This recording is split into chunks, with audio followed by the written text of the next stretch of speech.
I am Michael Watley, and this is my 2015 Volvo V60 T5 Premier Plus. The Volvo V60 T5 Premier Plus the Volvo V60 in general debuted in 2012 in Europe. However, it did not make it stateside until 2015 when they facelifted the P3 S60. They made this car until 2018 when they replaced it with the SPA Volvo S60. The T5 has got a 2-liter turbocharged 4-cylinder, making 240 horsepower and 258 foot-pounds of torque. However, it does have an overspool function where it makes 285 foot-pounds of torque for the first 10 seconds of wide-open throttle. The Volvo V60 is a front-wheel drive car made with an 8-speed automatic transmission. However, it does have an open differential. My car is Savile Gray Metallic. It has 17-inch wheels, and it does not have very many options whatsoever. It does not have blind spot monitoring or navigation or any of that. However, I believe even without these options that this is still one of the best daily drivers somebody can get for under $20,000. The Volvo V60 is very reliable. I've put 50,000 miles on it with absolutely no major issues. It's just needed maintenance. However, I am going to need a charcoal canister soon, and it is a little bit wear heavy on tires, eating them about every 25,000 miles. But you do get very good gas mileage with an EPA rated 28 in the city and 37 on the highway. I usually get around 25 to 26 combined driving, but I also drive like the 18-year-old boy that you think I would drive like. Being a long roof, I do have a very big trunk. I run a mobile detailing business out of it, and I can fit a full dining room furniture set in the back. The car is incredibly comfortable on long road trips, having very good noise isolation, better than that of a BMW 3 Series or an Audi A4. However, it does not quite come to the levels of comfort in a Mercedes-Benz C-Class, although I must concede the seats in this are some of the most comfortable that I've experienced in any car. It has many standard features being a Premier Plus, such as heated seats, power folding mirrors, sunroof, power seats driver and passenger side, memory seats on the driver's side, as well as a digital gauge cluster that is very nice. The premium sound system in this car is also very nice, producing very good mid-range and bass. However, you have to listen to it at the higher volume levels to get the most audio clarity that you would want. It has a top speed of 130 miles an hour, and it is limited. However, I have no doubt that it would do 150 miles an hour without a limiter. I plan to Polestar tune the car, get the windows tinted, as well as get a Valentine V1 Gen 2 just to make my driving and make it the ultimate daily driver. I'm going to take you for a walk around of the car now. Stand by. Thank you.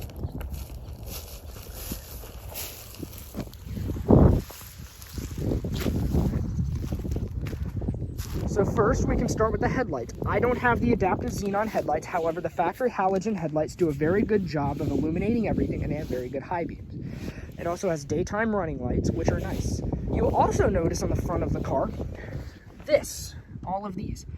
This is Volvo's pedestrian warning system that will stop the car under 20 miles an hour for any approaching pedestrian. That way you don't run them over and get charged with manslaughter. Or kill them is what Volvo was thinking, but you know. It has a nice metallic flake in the Savile Gray paint. It's got a nice metal surround to everything, giving nice accenting that works well with the wheels, this as well as the roof bars for the roof rack. It has power folding mirrors, however, I have them turned off right now because I was at Cars and Coffee and I wanted to lock my car but have it looking good. Now, you'll notice the very nice leather interior. Everything is very solid. There's no creaks or groans or rattles driving down the road. Here's the speakers for the very nice standard sound system. Automatic power windows up and down. One touch all the way around, not just on the driver's door. You have your automatic headlights, fuel stuff, rear fog lights, as well as your parking brake down here. You have your hood latch down there, and just the bass pedals, although I would like to get some of the R-designed metal pedals. The steering wheel is a nice design, very comfortable with nice grip points in areas. That way you can hold on to it well at a 9 and 3 driving position. You've got your audio controls on this side and your cruise controls on this side. It has automatic wipers, rear wipers, of course, because it's a wagon. And you have the digital display cluster right here, which I'm going to turn the car on now and show you some of its functions. It sounds a bit like a diesel at startup, however, it's still a very nice car to drive. Shut the door and then this will zero in. And you can check all of your maintenance status, but the main party trick for this is it has 3 different settings. So we're in sport mode right now. or performance mode as Volvo calls it. Now we're going to go to eco mode. Puts it in a more economic thing, shows you how your throttle is doing everything over there on the left, as well as your RPMs on the right. And elegant mode, which is just for nice, smooth driving right here, which just looks good. Although I prefer to keep it in performance mode because I like the big speedometer and the tachometer in the middle. You will also notice the nice center control stack. Here's your 8-speed automatic transmission. You'll notice that most of these, when you're looking, are cracked. I'm thinking about going on Viva Performance and getting the Polestar one, but I don't quite want to spend the money on it. Here's your control stack itself with your instrument panels. You'll notice my car is very base with a lot of the should have worked harder switches, but it still has automatic start-stop, eco mode, recirculation, rear defrost, you know, your music stuff for this, you know, go to your radio, your audio, discs, telephone, and then just settings for your car in general, as well as the max front defrost, your air conditioning, of course, you know, not quite that poverty spec. Your rear camera, that was the one option my car did come equipped with, and you can actually flip down the rear headrests through this button right here. It also has the waterfall, which is very nice to keep sunglasses or anything like that in. Keeps them from flying around. And it's just got very nice, soft, supple leather, as well as really nice touch points for everything. Nothing on this interior, as I said, creaks, groans, or rattles, and everything is very well made. It also includes some luxury features, such as a power sunroof. I've had no problems with my sunroof. I know a lot of the BMW guys in the early years cannot say the same. You've got adjustable lumbar support, nice roomy glove box, cup holders, of course, with power outlets, 12 volt back here too, and then the box for all that. And it actually is a nice little nook for you to be able to put something like a radar detector. As mentioned, I want a Valentine V1 Generation 2. Now onto the back seat of the car, which is a little bit more sparse, but it's not a half bad place to spend some time.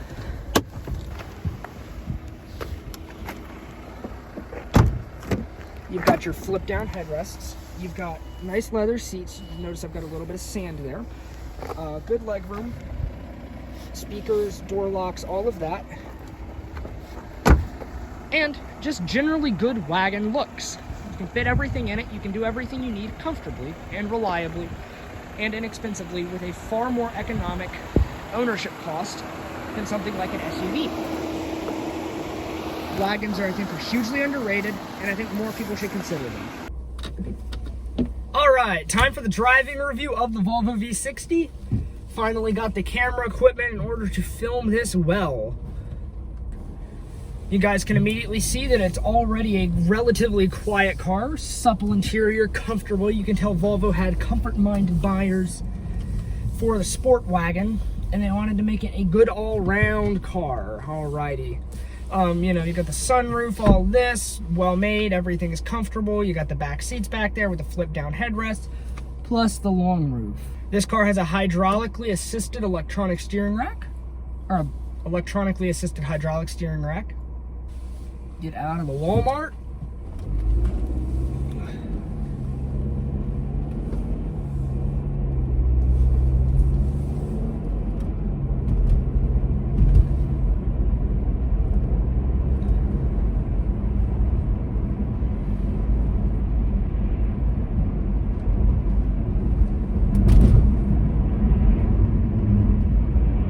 Hopefully the film quality isn't too shaky. This new camera mount I got was like $6. We'll see if it works well.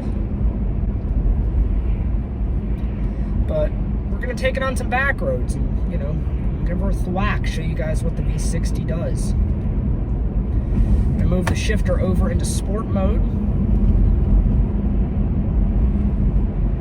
Knocks it down a couple of cogs out of the 8 speeds that this car has. That's a policeman, so we're not going to want to go too fast. And it should get a little bit less jittery once we cross into North Carolina.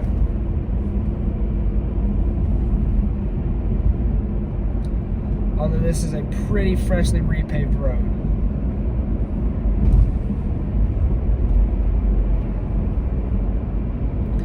This car is not exactly a rocket ship having a 2-liter 4-cylinder. A lot of cars for the price range can be faster. You know, BMW 330i, or 335i's, 335Ds.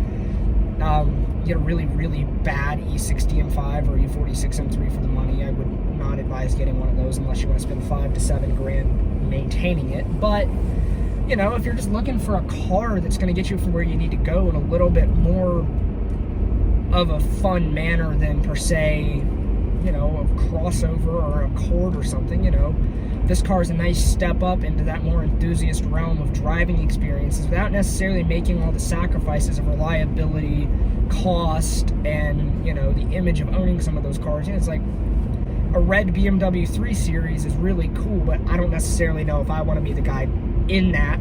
You know, it's fun to drive. I mean, if that's your thing, go for it, more power to you. But for people who want to be a little bit more subtle, I think the Volvo is a really, really good option, especially with a good sound system, sunroof. And you have to keep in mind, this car has no options. You're not going anywhere but up from here. As you guys can see, it's a comfortable car. It's quiet, it's nice. But it'll get out of its own way, as I am about to demonstrate when I turn onto this other road.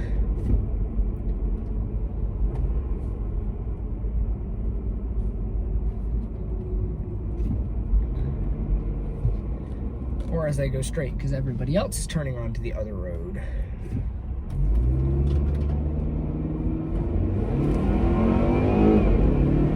Red line's at 6,500 RPM. And it carries speed very nicely. We're doing Mexico level speeds down this back road right now, but it's still very comfortable, very composed, very calm, and it's just really good at eating miles, especially on these back roads. It's got a really nice turn in, it takes all of everything well, and it rides really nice. It's comfortable, it's not harsh, and it really just takes the flow very well.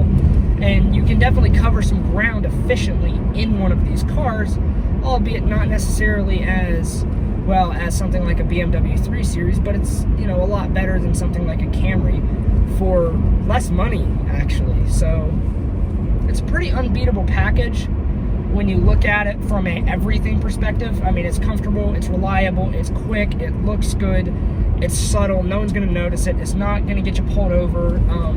Well, I mean, that depends on your driving, but it's not going to get everyone's attention. It's a very, very dilapidated E39 M5 right there. Poor car. Like it was carbon black, but it looked like it was abandoned. Anyways, you know, back to the driving experience, you know, it'll rail a turn, it'll do it at quite some speed. You don't really have to slow down too much, but, you know, of course on video it probably doesn't look like I'm going too fast. And I'm trying to go a reasonable speed. I don't like doing anything dangerous, and I don't condone y'all driving dangerously. I think there's a big difference between driving quickly and driving dangerously. Alrighty, I'm gonna flip around the camera and show you guys what it's like to see from the front. Front view of a V60.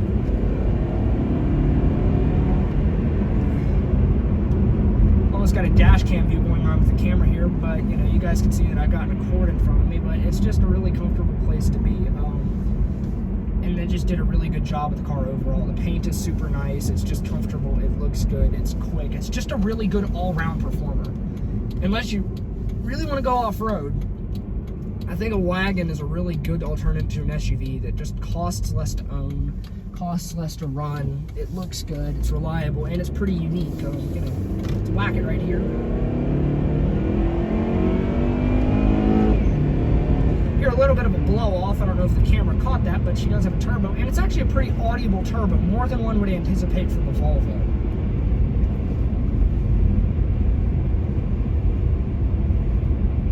Thank you guys for watching my review of my personal Volvo V60. I hope this helped you guys. I know there's not really a whole lot of coverage of V60s out there on the internet, and I hope this can help you guys decide whether you want to get one or not. I highly recommend it.